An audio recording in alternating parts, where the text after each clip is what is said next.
Capítulo 1. O coração do mundo. O mundo político e social do Ocidente encontra-se exausto. Desde as pregações de Pedro, o eremita, nota explicativa 5, Pedro de Amiens, 1050-1115, monge francês e um dos principais pregadores da Primeira Cruzada. Até a morte do rei Luís IX, nota explicativa 6. Luís IX ou São Luís, 1214-1270, monarca francês. Diante de Tunis, acontecimento que colocara um dos derradeiros marcos nas guerras das cruzadas, as sombras da idade medieval, confundiram as lições do Evangelho, ensanguentando todas as bandeiras do mundo cristão. Foi após essa época, no último quartel do século XIV, que o Senhor desejou realizar uma de suas visitas periódicas à Terra, a fim de observar os progressos de sua doutrina e de seus exemplos no coração dos homens. Anjos e tronos, nota explicativa 7, um dos 9 coros de anjos na hierarquia celeste, lhe formavam a corte maravilhosa. Dos céus à terra foi colocado outro símbolo da escada infinita de Jacó. Nota explicativa 8. Escada que interliga os céus e a terra. Formado de flores e de estrelas cariciosas, por onde o Cordeiro de Deus transpôs as imensas distâncias, clarificando os caminhos cheios de treva. Mas, se Jesus vinha do coração luminoso das esferas superiores, trazendo nos olhos misericordiosos a visão dos seus impérios resplandecentes e na alma profunda o ritmo harmonioso dos astros, o planeta terreno lhe apresentava ainda aquelas mesmas veredas escuras, cheias da lama da impenitência e do orgulho das criaturas humanas, e repletas dos espinhos da ingratidão e do egoísmo. Embalde seus olhos compassivos procuraram o ninho doce do seu evangelho. Em vão procurou o Senhor os remanescentes da obra de um de seus últimos enviados à face do orbe terrestre. No coração da Úmbria havia cessado os cânticos de amor e de fraternidade cristã.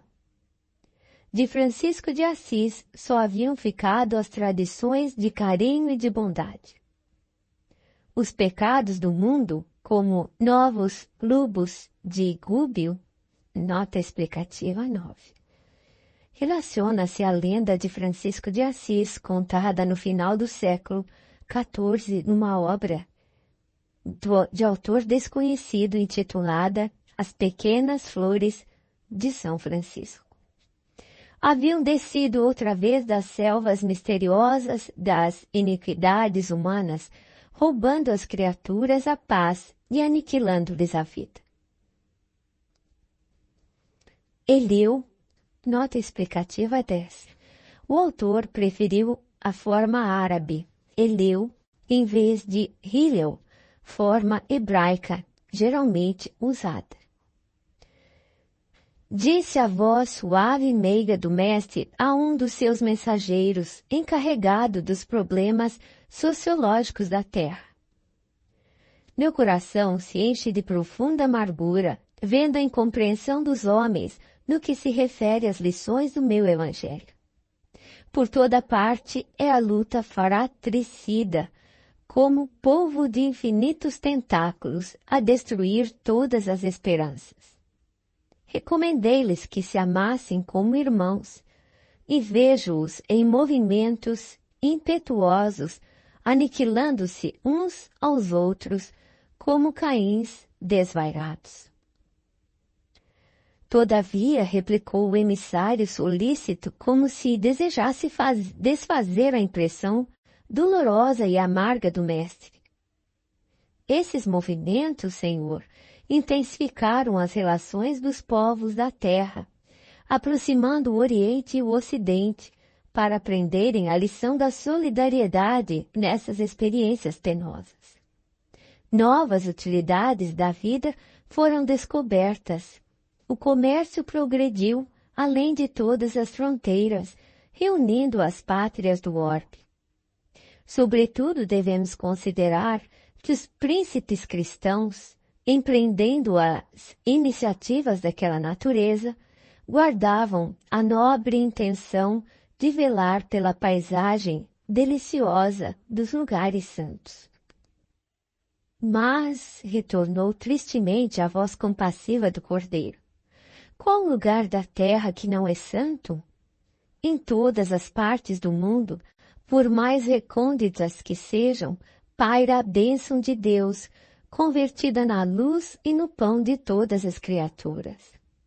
Era preferível que Saladino, nota explicativa 11, Salah ad-Din Suf an Uyo, 1138-1193, sultão Ayubita, do Egito e da Síria, guardasse para sempre todos os poderes temporais na Palestina, a que caísse um só dos fios de cabelo de um soldado, numa guerra incompreensível por minha causa, que em todos os tempos deve ser a do amor e da fraternidade universal.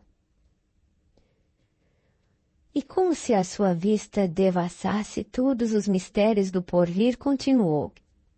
Infelizmente, não vejo senão o caminho do sofrimento para modificar tão desoladora situação. Aos feudos de agora, seguir-se-ão as coroas poderosas e depois dessa concentração de autoridade e de poder, serão os embates da ambição e a carnificina, da inveja e da felonia. Nota explicativa 12. Ato desleal. Traição. Pelo predomínio do mais forte. A amargura divina empolgara toda a formosa assembleia de querubins e arcanjos.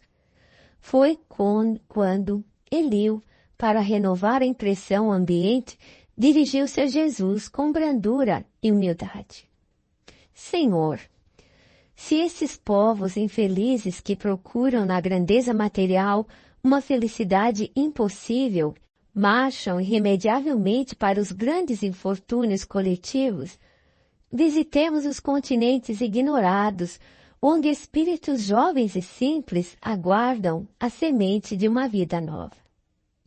Nessas terras, para além dos grandes oceanos, podereis instalar o pensamento cristão dentro das doutrinas do amor e da liberdade.